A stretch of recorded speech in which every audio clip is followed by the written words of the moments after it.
Welcome to the Tell Me Something Good podcast, ranked by the International Association of Awesome Podcasts as the best podcast in the history of podcasts. Wait, is that a thing? I don't think that's a thing. Anyway, seeking to shine a light on all that is good in an ever-darkening world of negativity. Here's your host, Clint Swindall. Hey everybody, I'm Clint Swindall, and this is the Tell Me Something Good podcast, the show that is all about creating a more positive world by overcoming negativity. It is my goal each episode to engage your mind, encourage your heart, or enlighten your soul. I am so happy you are here. This is episode number 11 of the Tell Me Something Good podcast, entitled Ditch the Negative Self-Talk, brought to you by Let's Talk Smack, an app that provides daily nudges to take your social media game to a whole new level. If you're wanting to have a more engaging presence on social media, either personally or professionally, you need a plan, and the Let's Talk Smack app can help you develop that plan. Check it out wherever you get your apps. What a fun experience this podcast ride has been. I put it off for a long time for two primary reasons. One, I had convinced myself that my speaking career and the travel it required simply consumed too much of my time to take on the commitment a podcast would require. I read somewhere that while there are now around 1 million podcasts, the average podcast lasts about 7 episodes before the host gives up. If that's the case, then I have reason to celebrate because I've already gotten 10 done. I can see why someone would give up. It's so much more than turning on a mic, talking for a while, then hitting publish, and it's out there for all the world to hear. It takes a financial commitment to purchase the right equipment or rent studio space. It takes a time commitment to create the content or pay someone to do it. It takes a talent commitment to learn how to produce a show or find and pay someone to produce it. And unless you have sponsors, it's all done without any compensation. Based on all of that, I wasn't sure I wanted to venture into the commitment it would require. At some point, I realized the commitment would be worth it if I could share my message of positivity. You see, before the coronavirus shut down the world, I slept well at night, knowing I had made a difference in people's lives by standing on a stage sharing my thoughts. Without the opportunity to get on a stage, I felt a void not doing what I felt I was put down here to do. Now, don't get me wrong, there is no comparison of standing on a stage in front of thousands of people speaking and standing in front of a microphone in a quiet room recording. Those of us who speak for a living feed off the energy from an audience. We know if our message is connecting, and we enjoy positive feedback from applause and standing ovations and one-on-one conversations after a program. None of that exists in the podcast world. All we can do is hope it connects. I suppose that's why I encourage listeners to send in their something good over at findthegoodinlife.com, because it's a way of knowing the message might be getting through. So, I mentioned there were 2 reasons I never did a podcast before the coronavirus pandemic. Other than convincing myself I was too busy before, I had a second reason that was odd, and quite frankly a little difficult to admit. You see, there is a little pressure to always be positive and never let negativity affect me when I'm doing a podcast on overcoming negativity. In fact, I get that question often. Are you always positive? The answer is a simple no. If you don't believe me, just ask my wife. She'll tell you. No, I'm not always positive. I work just like everyone else to overcome negativity in a terribly negative world. I suppose seeing the impact of negativity on myself is partly what led me to dedicate my life to helping people focus on the positive and overcome negativity. So, what was the second reason that was difficult to admit? I had some negative self-talk going on in my head. Again, I had done some research and realized that most people don't last long doing podcasts. I then let those thoughts race through my head. There's no way I'll have time to do a weekly podcast with all my other commitments to clients. There are way too many podcasts out there to even be noticed. There are way too many podcasters out there who have been doing it so long that I could never catch up to what they're doing. With so many good podcasts on positivity, I doubt I could add anything to the conversation. I'm not a technical guy, so I'll just get frustrated trying to figure it all out. As hard as it is to admit that I allowed that negative self-talk in my head, I share it with you to let you know it's normal. No matter how positive we try to be, we'll always let some negative self-talk in. While it may be normal, it is not healthy. As I started this venture, I had to turn each of those statements around. There's no way I'll have time to do a weekly podcast with all my other commitments to clients became, I'll need to rearrange my schedule to ensure I have time to do a weekly podcast with all my other commitments to clients. There are way too many podcasts out there to even be noticed became, with the right message and the right intent, I'll find a way to become noticed. There are way too many podcasters out there who have been doing it so long that I could never catch up to what they're doing became, I better get started if I'm ever going to catch all these podcasters who have been doing it so long. With so many good podcasts on positivity, I doubt I could add anything to the conversation became, regardless of how many good podcasts exist on positivity, not one of them has me sharing my thoughts. I'm not a technical guy, so I'll just get frustrated trying to figure it all out became, before this coronavirus pandemic is over, I'm committed to getting good at something I've never done before, and I want this podcast to be that thing. This endeavor required me to focus on the positive. And look, focusing on the positive does not mean we bury our head in the sand and ignore the bad stuff. It simply means we look at the bad stuff in a more positive and productive way. There is one commonality between being positive and being negative. They both begin with self-talk. It's that constant chatter going on in your head.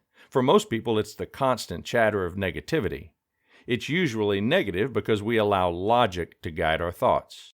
My research shows that there are 4 common forms of negative self-talk. First, there is filtering. We look at a situation and expand the negative aspects and filter out the positive ones. For example, you had an awesome weekend. You got way more done than you thought you'd get done, and your family was very appreciative. Then on Sunday night, all you can do is focus on the few things you didn't get done. You have filtered out all the good, positive things you did. Next, there is personalizing. We find a way to blame ourselves for every bad thing that occurs. For example, a project you were looking forward to doing at work gets postponed, and you assume it's because no one wants to work with you. Next, there is catastrophizing. We tend to see every little bad thing as a catastrophe. For example, you get stuck in traffic heading to work, and you automatically think the rest of the day will be a failure. Finally, there is polarizing. We feel a need to categorize everything as good or bad. We can't see that maybe, just maybe, there is a place in between. You hold yourself up to be perfect at everything you do and beat yourself up if you're not. Look, none of us are perfect, and none of us should ever talk ourselves out of doing something we know we can and should. I turned the negative self-talk around regarding my doing this podcast, and I encourage you to do the same with anything you are considering to do. All right, let's find some good stuff. Sometimes we need to look for it. One way to remind ourselves of that is to see or hear what is happening in other people's lives. So I want to share something good happening in my life in this segment called In Search of the Good Stuff. Okay, I've already established that I'm not a technical guy. I'm a big picture guy, and I leave the details and technical stuff to people who are good at that. There isn't a lot of technical stuff related to professional speaking at an event. Microphones and projectors are about all there is to manage, and more events have some technical person on site to handle it. Some of the conferences and meetings we had on the schedule were canceled until next year, and some pivoted to a virtual option. The virtual option has required a pretty significant technical adjustment. From internet connections to lighting to green screens to audio and video productions to coordination of screen sharing on Zoom calls. For some, no big deal. For a guy who usually just shows up and walks on a stage, the technical aspects of this new normal can be a little tricky. My something good is that I've gotten pretty comfortable with it. My home studio looks like a man's central with computer monitors and microphones and light boxes and ring lights working together with a green screen to produce a high-quality virtual experience. And believe it or not, I'm getting used to it all. So, for a guy who doesn't much care for technology, that is something good. If you've been watching the news lately, you know we're not getting much good news from the media. I have found there is all kinds of good news happening right now, despite the mainstream media not sharing it regularly. We always like to share some of it here on the Tell Me Something Good podcast in a segment called Good News from Around the World. And here's what I found. When New Zealanders were given the all clear and began returning to work after the COVID-19 lockdown, some employees were nervous about the state of businesses. Jenny Beck, an attorney who runs a law office in Dunedin, had heard many small businesses were in dire straits because they depended on tourism, and she got an idea. At the first staff meeting with everyone back from lockdown, the mood was anxious. But instead of pink slips or salary cuts, the law firm owner gave each of her 14 employees $1,000 in cash. I told them, and just about everyone cried. And I felt like crying myself, she said. The shocked workers were also given a caveat regarding what they could do with the money, paying it forward. Jenny gave them stern words to spend the cash on small businesses, suggesting they take a long weekend, paying for accommodations, food at local restaurants and tourist attractions to help get the local economies rolling again.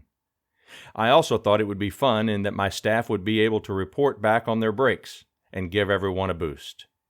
The office really got into the spirit and began planning trips to a national park, their favorite restaurants, and kayak rental places. I'm really pleased that they've picked it up and run with it, said Jenny. It's given a real boost to team morale. And then there's this. In an effort to help out a looted community, a Minneapolis middle school decided to hold a food drive. They expected a modest turnout, but what happened next was more than they could have imagined. The thousands of donations were far beyond the 100 grocery bags the school had hoped to collect when they first published their appeal on social media. It was shared so widely that some of the donors even came from out of state. Donations covered every inch of ground of our parking lot, the grass, and everywhere, Sanford Middle School Principal Amy Nelson told CNN. We had to also use a neighboring park because we didn't have enough space here at the school to stack it up. The school community initially wanted to help its own families because they lived in neighborhoods where grocery stores have been closed due to damage from the protests. The line of cars bringing donations went for blocks and blocks in every direction from the school, and they just kept coming, Nelson told CNN. We still don't know how much we received. When word spread of the amazing haul of food the school had taken in, hundreds of families visited the school seeking support. Thanks to the generosity of so many, volunteers from the school are working with the food support nonprofit, the Sheridan Story, to get the donations out to those in need within the greater Minneapolis community. Parents, students, and staff who hadn't seen each other in months were among the many volunteers, and when asked what it all meant to her, Principal Nelson could barely contain her pride. First with the pandemic, just to see some of my students and parents, and then to see them come together to do such good, it was just so heartwarming in such a way. And that, my friends, is some good news from around the world. And now it's time for me to answer a question sent in by a listener.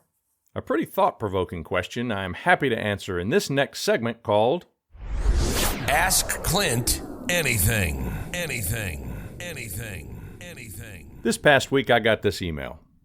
I'm usually a very positive person. Right now, I am carrying around a lot of hate for someone who has hurt me.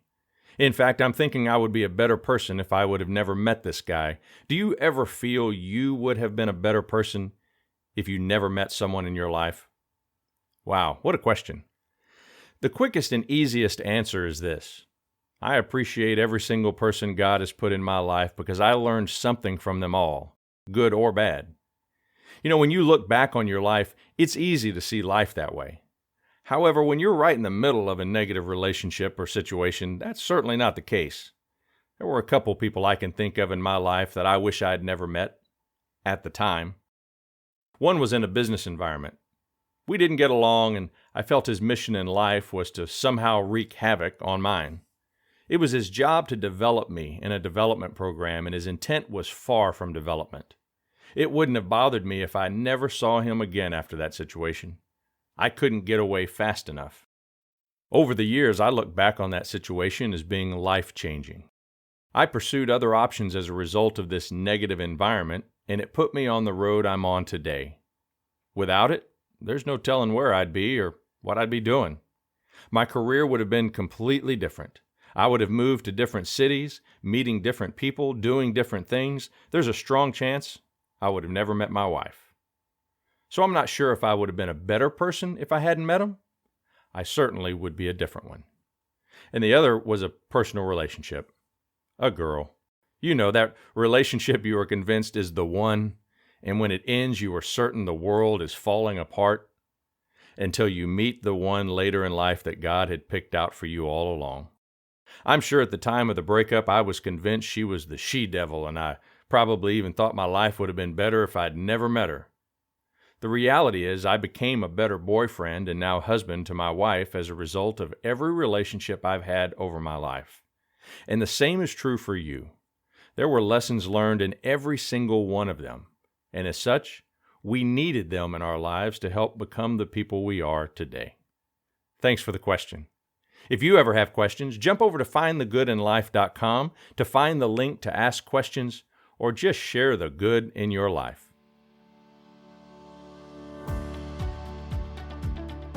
All right, everybody, we are about to wrap up. Before I end this episode with a challenge, I want to remind you that this episode of Tell Me Something Good has been brought to you by Let's Talk Smack, an app that provides daily nudges to take your social media game to a whole new level. If you're wanting to have a more engaging presence on social media, either personally or professionally, you need the Let's Talk Smack app to help you form a plan. Check it out wherever you get your apps. And now the challenge. Before you come back for the next episode, I challenge you to think about the people in your life you wish you had never met. Perhaps there is someone you continue to dislike because they were mean or disrespectful. Do me a favor and look at that situation through a different lens. Instead of considering how much you wish the person had never come into your life, think about the lessons you can take from that relationship. Perhaps they came into your life to ensure you never treat others the way they treated you. Perhaps they came into your life to set the example for you to never follow. There's a lesson in every relationship, no matter how good or bad it may be. Find the lesson.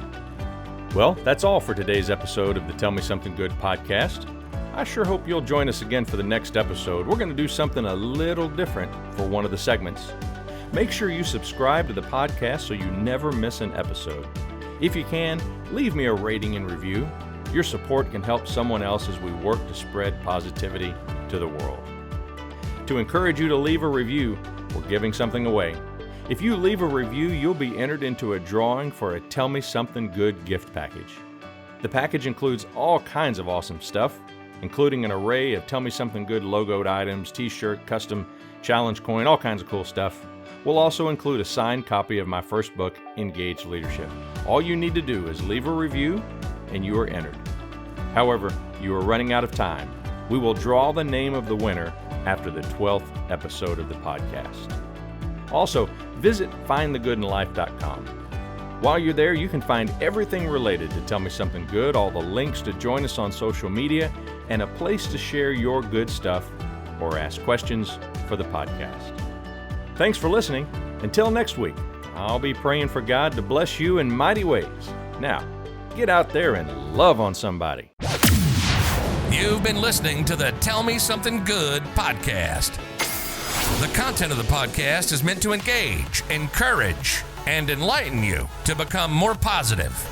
It's not meant to diagnose, treat, or replace the personalized care provided by a trained professional. If you're struggling with depression or mental health issues, please reach out to a counselor for diagnosis and treatment. Until next time, be positive, people.